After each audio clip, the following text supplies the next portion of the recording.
Life and business can be easy, but us silly humans love getting in our own way. My name is Nico Rapcliffe, and I've had a wild journey. From releasing traumas that I held on to for decades, to playing college athletics, working with multi-million dollar brands, having a spiritual awakening, and now coaching incredible humans navigate their inner and outer world.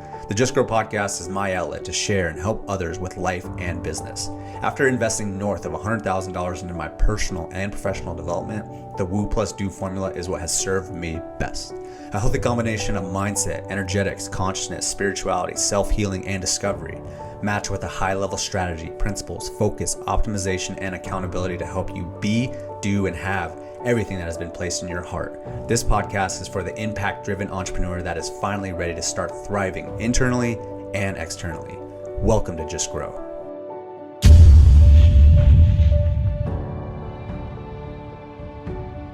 Yo, what's happening, my friends? Welcome to the Just Grow podcast. Super pumped to have you here, just as we are pumped on every single episode. This one is a very special one. This is by my friend Patrishia Bogan.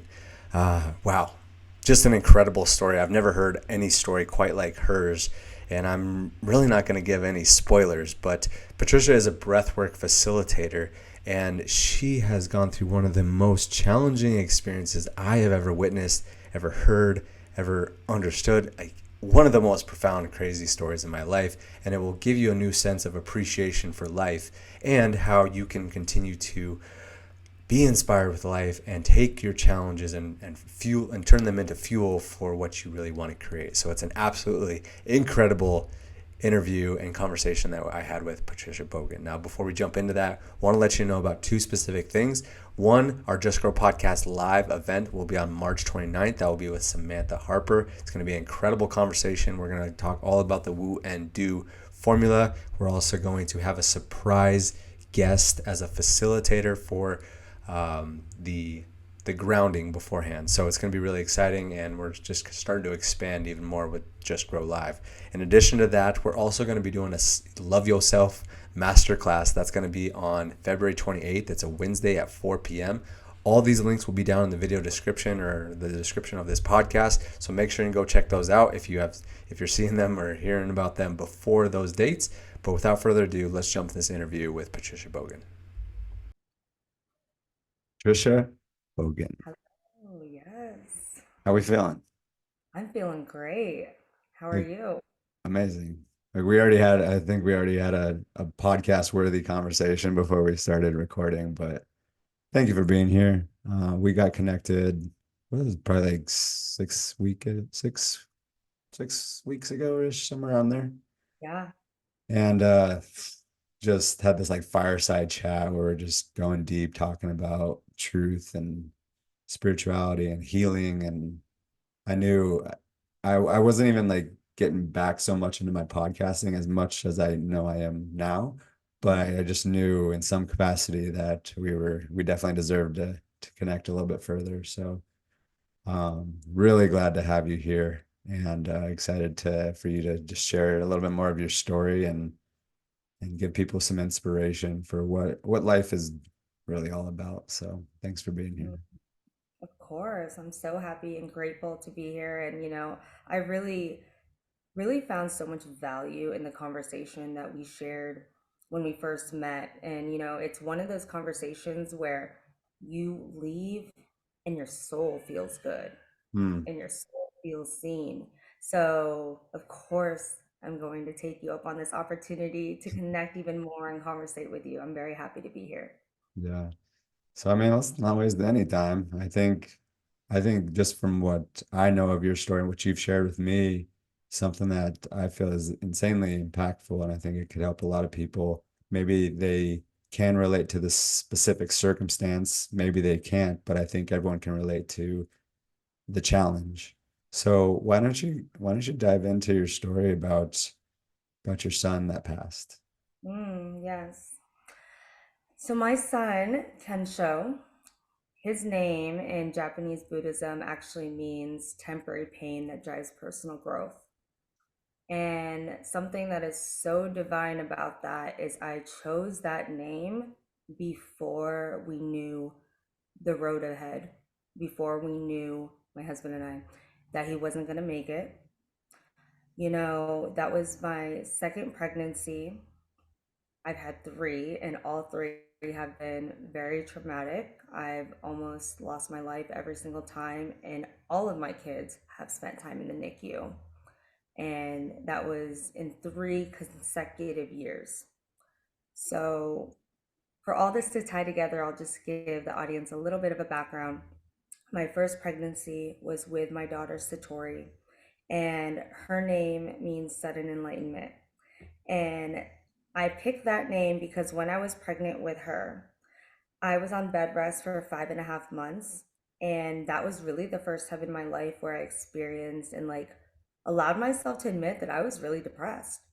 You know, um, I was raised to be ambitious. I was raised to always work and provide. Like, I was raised by a very masculine mom. Mm. And so to be forced to literally sit down for 22 hours a day, and you can only get up to take a shower for 15 minutes and walk for 15 minutes for 6 months was like a mental prison.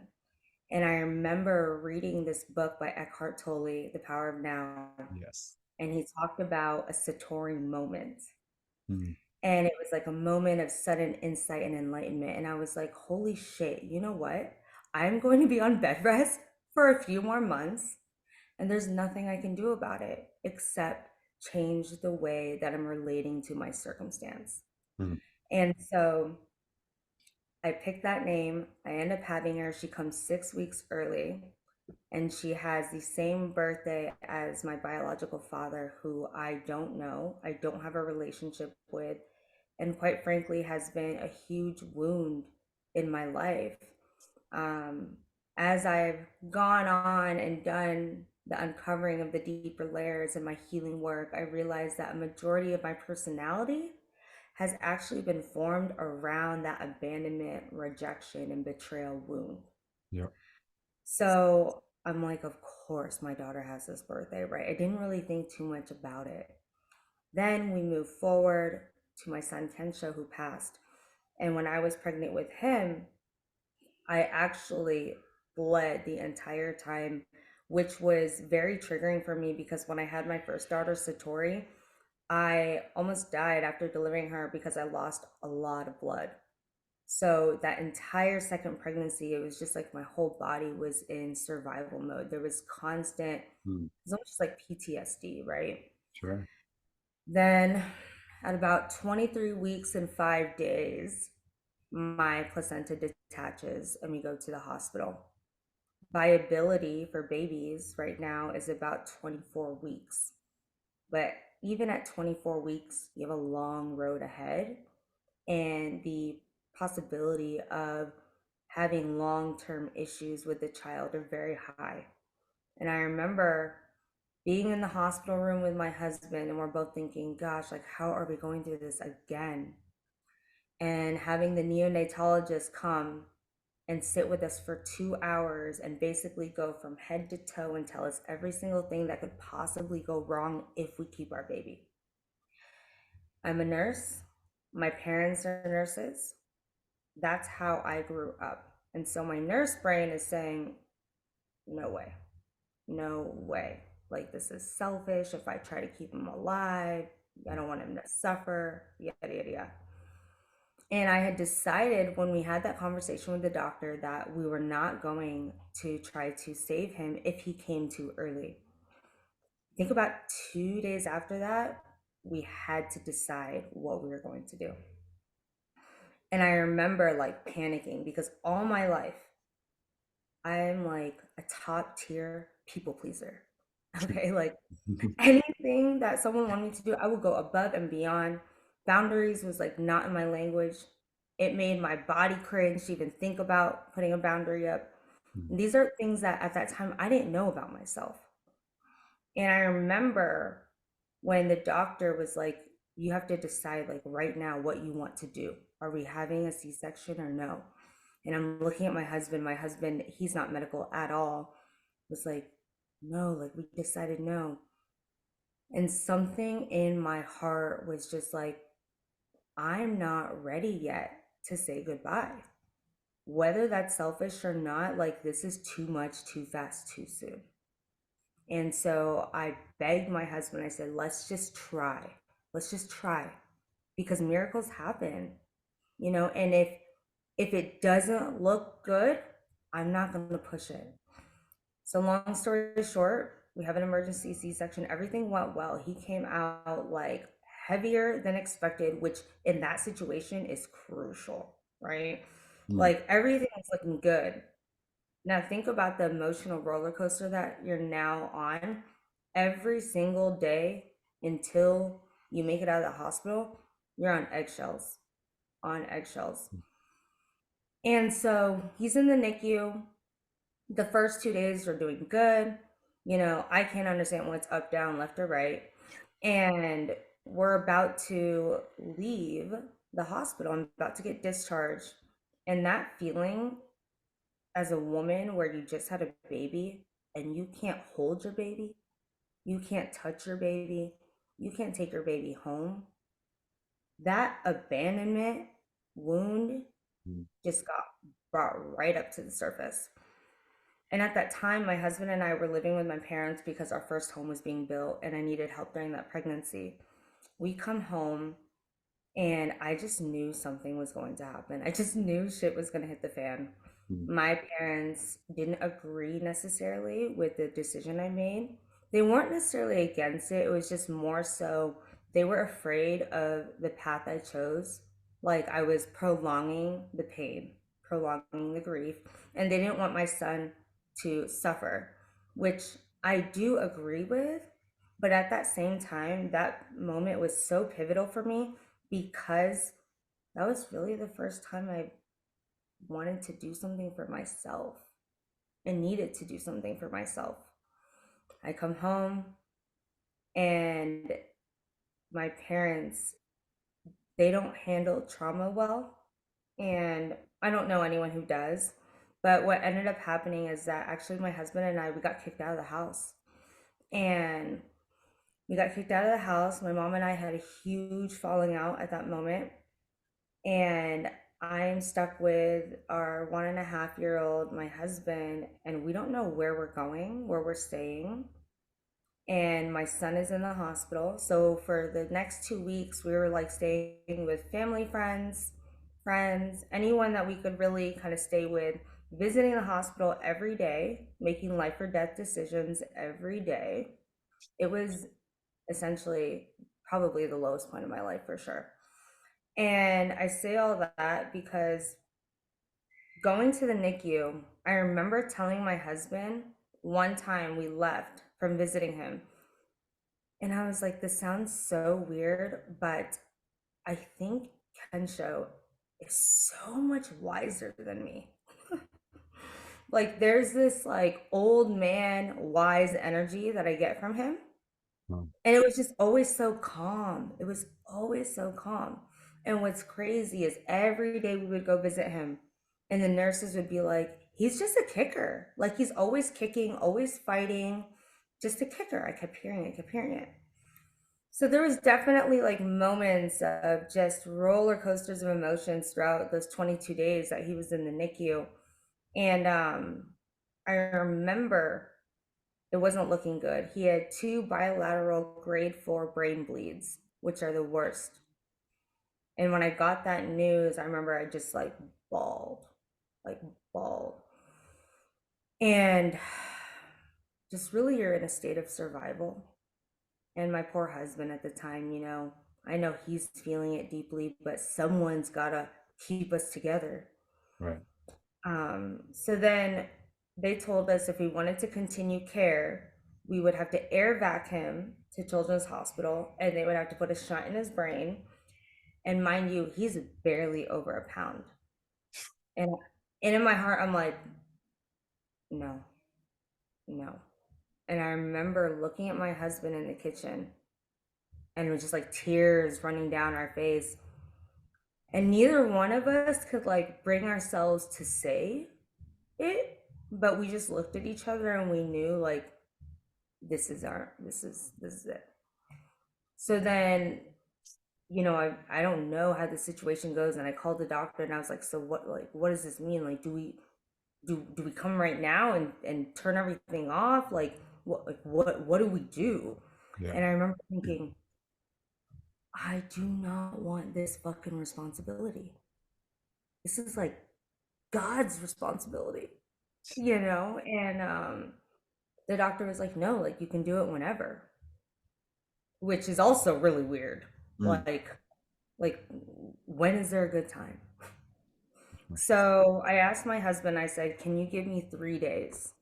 3 days now that we know what will happen. I just want 3 days with my son to be present. Because every day before that, you're just holding your breath. Yeah. And now that I know, I can just fully be there with him. So the plan was on Sunday, we were going to go and we were going to take him off his air and basically shut the machines down. And I remember Saturday night at like 2 a.m., we get a call and it's from the NICU. And the doctor calls and I was like, hello. And he goes, hey, I know you had plans to come here tomorrow, but I don't think you have that much time. And so I remember waking my husband up and I was like, we got to go now. And so we go to the hospital and the drive there, I have goosebumps because it was so quiet, but in the weirdest way, it was fucking peaceful. Because I think for that whole time he was in there, you're just like turning with all these questions of like, do you want to do this? Do you want to do that? Do you want to keep him alive? Do you not? Like, and now to know like this is gonna end, it was kind of peaceful. We pull up to the hospital and getting out, I remember I look at my husband and I said, first and foremost, we are still Kensho's parents. So we're gonna go in there and we're gonna hold him with so much love as he transitions. And I said, and maybe his purpose for us is to teach us how to reparent ourselves. And we go up there and we spend about 2 hours with him. We didn't bring our daughter as much as I would have loved to. She was like 1.5, and it just honestly would have been a shit show. And so we hold him, and gosh, I just remember holding him and just saying like, I love you, thank you, like just saying thank you, thank you, thank you, thank you, thank you. And my husband, I saw him cry 2 times during this whole experience. My husband, is an athlete. He's from the South. It's not in his nature to really show emotion. And when I saw my husband break down and weep, that really hurt my heart because there wasn't anything I could do about it. And honestly, unconsciously, for a while, I felt like it was my fault. Mm. You know, my husband has other kids with other women prior to us, and I would think like, what's wrong with me that every single pregnancy we've had has been so challenging. Mm. So with that being said, my son passes, and at that time, I don't really have support from my family because they kicked us out of the house. Mm. And um, I remember texting my parents, and I said, "Kensho transition today." And my mom actually never acknowledged it at the moment. And there was a big, big wound there. Because not only was I feeling abandoned by my son, I was feeling abandoned by my family and my mom. And I don't really have my biological dad, right? So there was just so much pain and fear. So then I looked at my husband, and not a lot of people agree with this, but I don't care. I told him, I said, we have to get the fuck out of here. I said, I want to be on a beach. I want to be in the sun. I want to grieve in peace. I don't want to deal with people right now. So my daughter stayed with my family and we booked a flight to Mexico the next day. And we stayed in Mexico for a week. And it was the best thing I could have done at that time because I knew that we weren't going to eat. We don't eat when we grieve, like my husband and I don't, you know. I wanted to be by nature. I'm from the Philippines, I'm from the island. I needed to be by the beach. You know, the resort we stayed at constantly had food. Like it was the best thing I could have done. And I was able to grieve in peace. And I was able to just digest everything in peace because I knew the most important thing was that my husband and I came together in that moment because we still have to be parents. We still have a child at home. And then we started therapy. And the first thing our therapist told us was that most people who go through this don't stay together. And she goes, I'm only saying this to you so you understand the path that's about to unfold. And it was kind of cute because my husband at the time was like, I don't understand that. Like, wouldn't we come closer together? And in the beginning, yes, he was my rock. He still is. But I remember like crying, just wailing at every night in his arms because not only did my mind and my heart miss my son, but my womb and my body. It was like an entire visceral emptiness. But I can see now why most couples who go through a death of a child don't stay together because grief is a beast. And it's a beast that many of us have never had to really experience. And our culture doesn't support us to grieve. You know, they give you a couple of weeks off and they say, okay, get back to life. Mm-hmm. Which, yes, I understand you do have to, but that's not healthy for us. You know, you spend so much time in shock before you can even really grieve. And that was definitely like the lowest of the low without having family support. But looking back now, I know for a fact that it all needed to happen that way. And I say that because it was about a year after he passed. And that year, oh my gosh, I was suicidal. I was working so much. I like dove my head into work because I didn't want to think and I didn't want to feel. I actually made the most money that year because I just went into hyperdrive Yeah. into work. And then I burned out really, really bad. So I don't recommend that at all. Um, but going to this retreat, I sat in a womb meditation. I had no idea what to expect. And during this meditation, my son comes to me. And I didn't see anything. It was just like this really pure white light that honestly illuminated my entire body. And then there was this voice, and the voice was so still. And it was just truth. Mm. And this voice almost just laughs at me and he goes, Mom, why are you still suffering? And I remember I thought it was the weirdest thing to hear. And I was like, because you're not here, right? And my son goes, I understand that this is really difficult and painful. He goes, I will not take that away from you. He goes, but what you have to understand is that I was never meant to make it. He goes, that was not our contract. And he goes, I was with you before you found out you were pregnant, and I'm with you forever. And he goes, I need to tell you something. And I said, okay.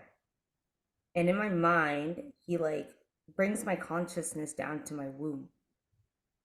And there's just like this black hole. And he takes me into the black hole, and I see my mom and my biological dad.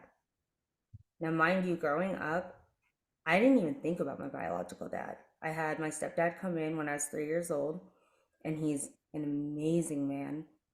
And I really never thought about my dad, which looking back now with clear eyes, I'm like, that is so not okay, right? And I see the vision of my parents. I'm almost laughing because I'm like, I already dealt with that. Like, I already went to therapy. I don't know why you're showing me this. And he goes, no, you're not mad at your parents. He goes, you're mad at yourself. Because you're mad at yourself because you've never spoke up and talked about how you felt when you got abandoned, when your dad didn't come home one day and no one talked to you about it. No one talked to you about it. And he goes, why do you think you have lupus? I got diagnosed with lupus when I was 16. And he goes, it's not because your body's unhealthy. He goes, you're very healthy. It's like you're holding on to so much grief and anger. And he goes, I'm about to tell you something. And he goes, and you need to receive it. And he says, if I'm a soul and I'm pure love, and I come to an environment that withholds love from itself, how can I survive? Mm. And I remember just bawling because at first I was in denial. And then I really sat with myself and I was like, damn, that's the truth. That's the truth. My priority was never me. My priority was pleasing everyone else around me in hopes that they would stay. Right. And then he goes, this is what you do. And in my mind, I see like this big screen and I'm seeing all of these like life moments, good and bad, pass. When he goes, see, look, he goes, you have everything you want. You have love. You have Satori, my daughter. He Mm. goes, you and your, like my mom were first generation immigrants here. He's like, you have everything you want. He goes, but this is what you do. Drops a cage on me. So I'm watching myself watch this screen of my life behind a cage. And he goes, but you don't let yourself have it. You don't let yourself fully receive the goodness in your life. And then he goes, now I want you to look at your hands. So I'm behind the cage and I look at my hands, and the key to the cage is in my hand. Mm. He goes, you've always had the key. Then he starts to drift away, and I panic because that was the first time I ever truly felt connected to him. And I was like, no, don't go. And he starts laughing again. He goes, there you go again. And he goes, I'm not going anywhere. He said, the only reason you miss me and you feel alone, he goes, is because you closed your heart off. And since that moment, the grief didn't magically disappear by any means. I still had to go through the human experience, and I still do. But I'm anchored now, I think, within my soul that actually knows the real truth. And I've taken that message with me, and it was interesting because right before he left, he told me, don't worry, if you really receive this message and you do the work, he goes, I'll be back. And 2 weeks after that, I find out I'm pregnant again with a boy. And my son Aikido is here now and thriving. Uh, I don't like have many words after just hearing that. Like, and wow, Thank you. what a story. Yeah. It's I it's interesting because I'll take it a little layer deeper. My daughter being born on my dad's birthday really could just be a crazy coincidence, right? But I don't think so. I don't believe that. I believe that I'm I believe that I chose my children and my children chose me. I believe that I chose my parents. I believe that I chose everything, right? I don't believe in coincidences. I believe that on the spiritual plane, my daughter's essence, my daughter's energy, because she's everything that I wasn't. She's bold, she's confident, she's so just like in your face and like a light. I, as a child, was probably like, I remember like being very timid and just scared because I just didn't know if I belonged. I didn't know if I was desired or wanted. And with my daughter Satori, every year on her birthday, it's bittersweet because I love celebrating her, but then it reflects in me my inner child who deeply, deeply misses her father. Yeah. And, it's interesting because she comes in my life every year. It's just like this little nice reminder of this stuff that I need to look at and work through. Then my son, Kensho, comes And the thing about grief is that when grief hits you, it not only brings up the grief for the circumstance, but brings up all of the unprocessed grief that you may be holding inside you. Wow. And I think that looking back, that was a gift because it took me right to the source of the pain that I didn't even know I was carrying. I didn't even know. And then what's crazy is that my third pregnancy with my son Aikido, you know where my uterus ruptured? Right where that black hole was, where Kensho showed me in my womb. And what's wild is that when they delivered my son Aikido, the doctor looks at me and she's crying because she's delivered my three babies, so she knows my story. And she goes, the only reason that you and your son are alive right now is because he perfectly positioned his back up against the rupture, keeping him and myself alive. And that's when I knew, like, whatever the fuck is going on, it's divine. It's divine, and I just have to stay open to the possibilities and the lessons that are presenting itself to me. That's it right there. Yeah. I mean, again, like, wow. I mean, usually when I'm having these podcast episodes, I mean, I'm contributing a good amount, but I'm just sitting back and taking this all in, and such a beautiful story. And as we were talking earlier, I think probably the biggest thing that I pull from it, besides just being like wowed by all of this and not having too many words, but it's like you are such a light. And I mean, that's what I see. That's what I feel. I'm very intuitive, just as you are. Um, and I'm constantly reminded, I told you this earlier, is that the people that shine the brightest, they typically have the most challenges that they go through. Mm-hmm. Oh, yeah, I feel that in my whole body. I mean, it's great. As you were just sharing that, I mean, half the time I was tearing up, half the time I was in chills the whole time. It's wild because I didn't always see these messages, right? Like there was a part in my life where like I was really in a dark place. Of course. Like I remember telling my husband, I was like, I'm not gonna kill myself. I said, but if I don't wake up tomorrow, I'm kind of okay with it because it was just so much.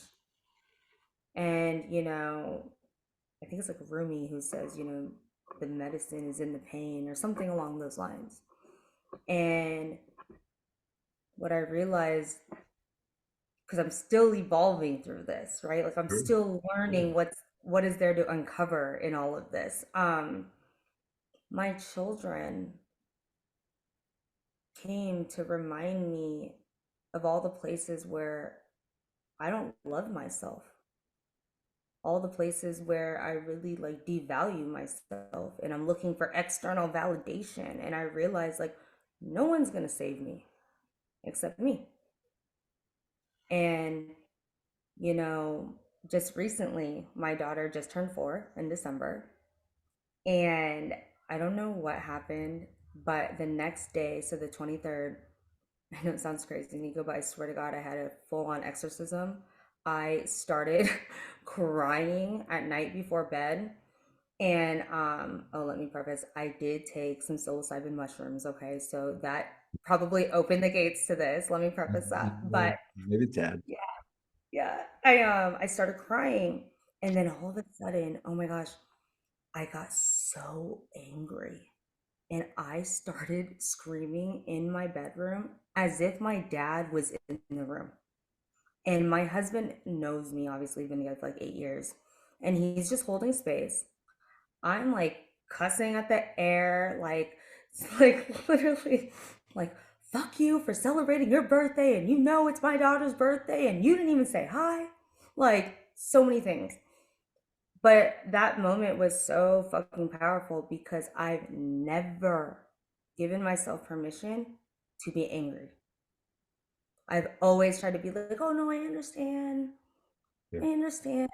But yeah, you can understand, but you can't bypass the anger because that was just like a complete rejection of myself, you know?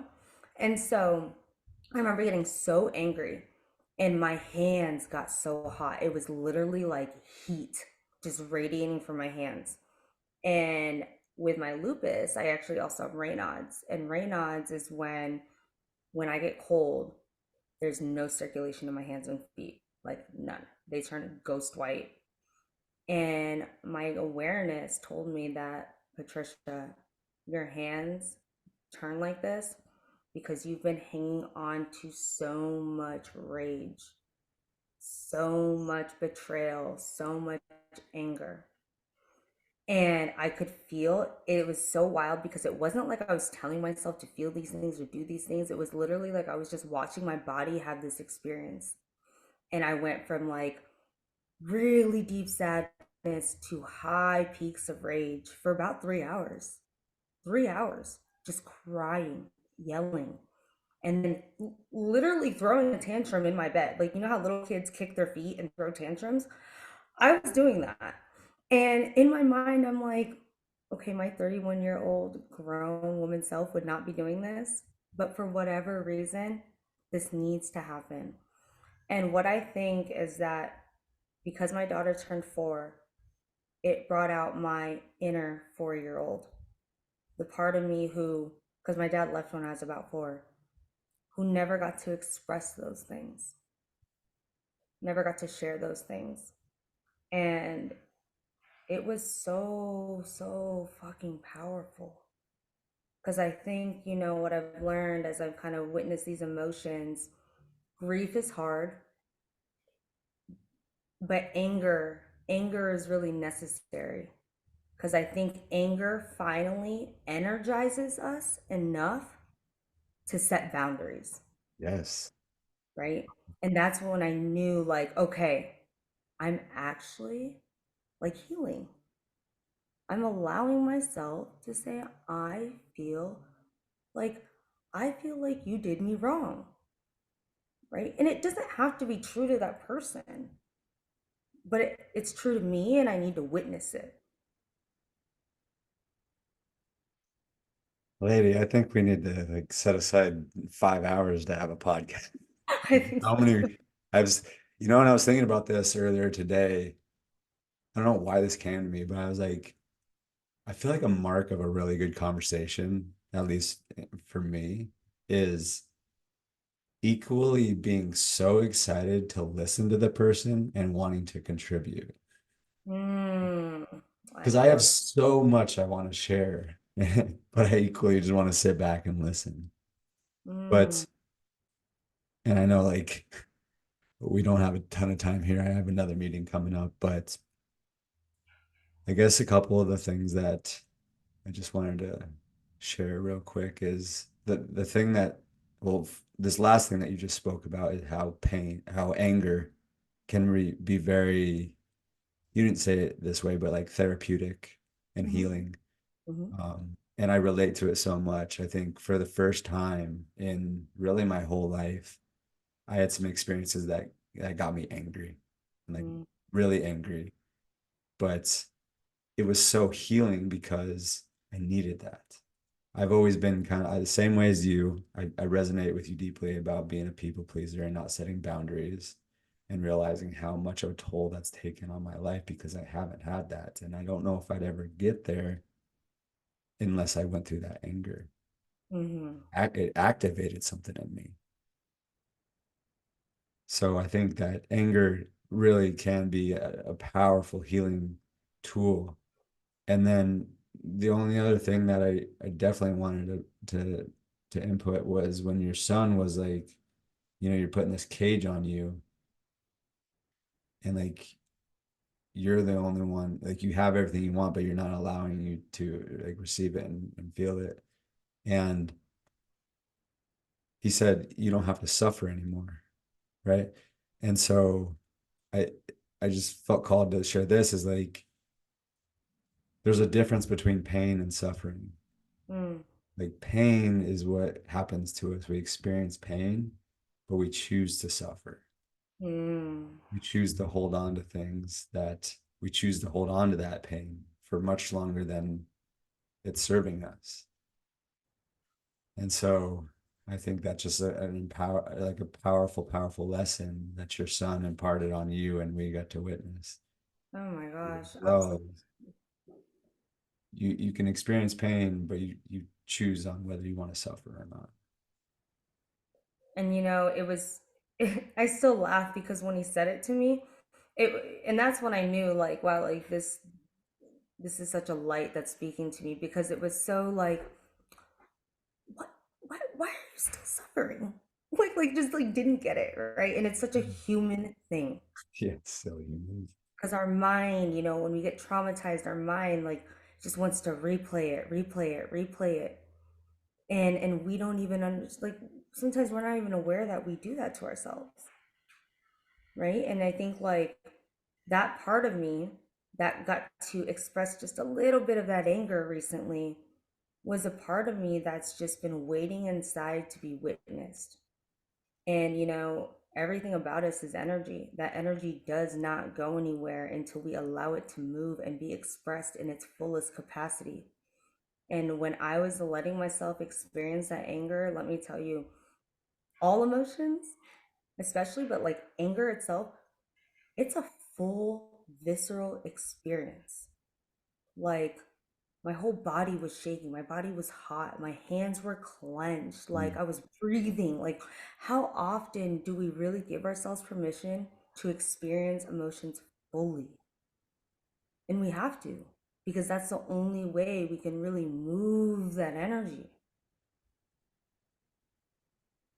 Mm. Yeah, it's an activator. It oh man, yes, there's so much more to talk about. No, I know, I know. We'll continue at some point.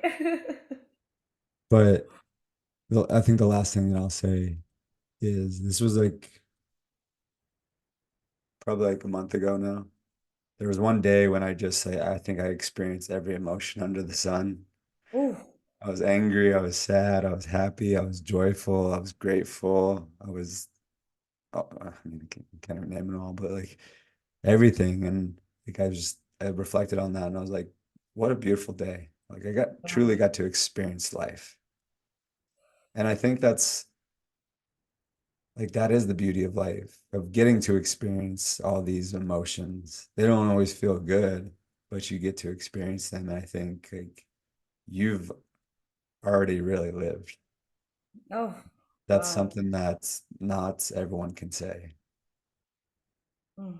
So I really appreciate you. I appreciate you coming on and yeah, we might have to have another conversation because yeah, I just appreciate you and we didn't even get to talk about any of your breath work or any of the how you're healing people and oh man.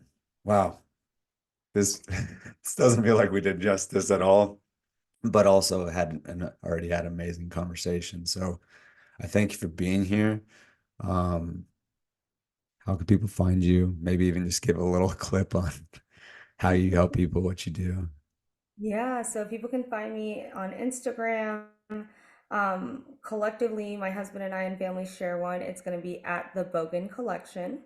And then you can also see the work and the space that I hold for others as a somatic breathwork facilitator at just Patricia Bogan.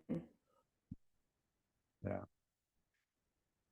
Wow, Letty, thank you for being here. Thank you for sharing your truth. Thank you for just enduring and shining your light regardless and just taking in all his blessings because that's truly what it is. We were talking Yes. about a little bit before is they don't feel like blessings in the moment, but when you zoom out far enough, you realize that like it's all serving for us. Mm, absolutely. Thank you so much for your time and allowing me to share my story. I really appreciate it. And I know we will continue on and have more conversations. All right. Thank you. Thank you.